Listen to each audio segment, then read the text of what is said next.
Hello everyone. I'm going to explain this moment the grammar point that we have for this unit. Infinitives. First, we are going to see an example of how we can use infinitives in context. So let's read this paragraph. Do you want to buy a new house? When you are ready to purchase a home, it is essential to know how much you can afford to spend. Location will be an important factor. People who choose to buy a larger house in a rural area can expect to have a longer commute. If you love to garden, you may prefer to invest in a bigger lot. Don't forget to talk with the neighbors to learn more about the neighborhood. Your goal is to create a happy home and make the best possible investment. Here, you will see the infinitives that have been highlighted in yellow: to purchase, to know, to spend, to buy, to have, to garden, to invest, to talk, to learn, to create. All these verbs have in common that you have the preposition to, and the base form of the verb. In that way, we form the infinitive. So let's see what uses we have for this. As I told you, an infinitive is formed with to and the base form of a verb. Infinitives function in a variety of ways. For example, infinitives can be nouns in a sentence, can be subject, object, or a subject complement. Let's see an example. To find the right property takes time. As you may see, to find is working here as the subject of the sentence. To buy a house you really love is important. Also in this sentence, to buy is working as the subject. Let's see how we use infinitives as objects. People may choose to buy a larger house. You can expect to have a longer commute. As you see, here we're using the infinitive after another verb as the object. Another function of the infinitives is as the subject complement. For example, your goal is to make the best investment possible. So it means that a subject complement is a phrase that describes or explains the subject or a sentence, telling why or how this subject is going to be developed. Another example we have here, the dream was to have a big kitchen. So the subject is their dream. So which dream is this? To have a big kitchen. So it's working as the subject complement. It's explaining or describing which the dream was. In addition, some infinitives follow some adjectives. So there are specific adjectives that are followed by infinitive and often express feelings about an action in the infinitive. For example, they were ready to purchase at home. So it means that that was the right moment to buy the home, a new house.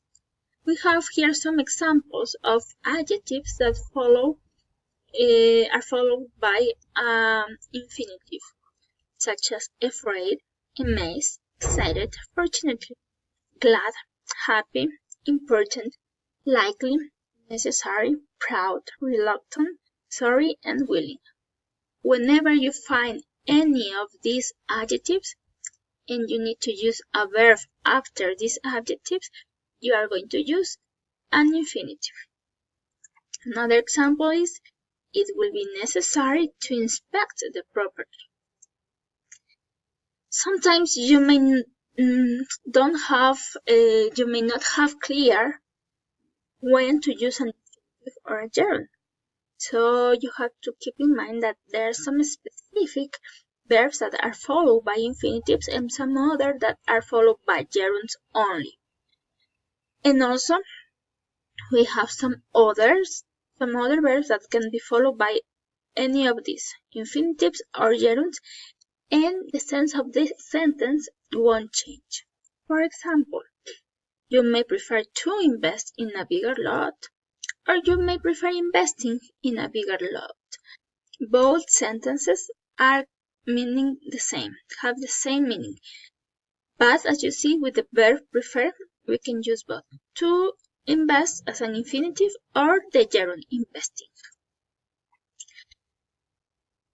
As I told you, there are some other verbs that make a difference if you use infinitives or gerunds. In this case, we have an example. Don't forget to talk to the neighbors. And don't forget talking to the neighbors. In this case, the sentences have different meanings. The first one says, you haven't done it, so it's a good idea to do it. And the second one is, you talk to them, don't you remember? So it means that you already did this action, and the first one means that you are going to do that one. So there is a change in the sentence and the meaning you are expressing. Those verbs are forget, go on, quit, regret, remember, stop, and try. So here we have practice. You are going to have to see if you are going to use infinitive or gerund. For example, in the first example was a couple was jogging down the street.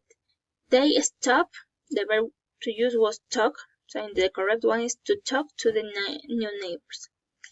So you are going to read and decide which type of verb you are going to use, whether infinitive or gerund.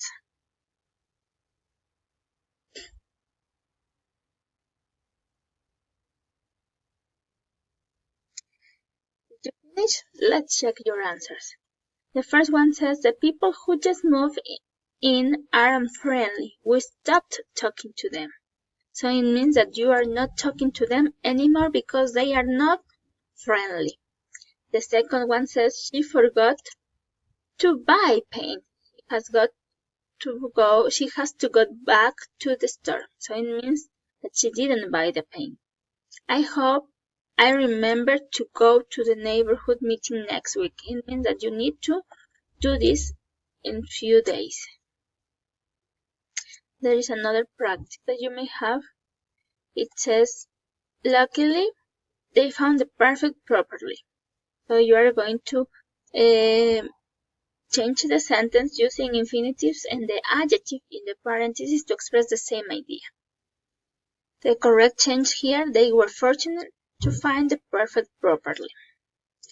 Okay, once more, have some minutes to complete these sentences.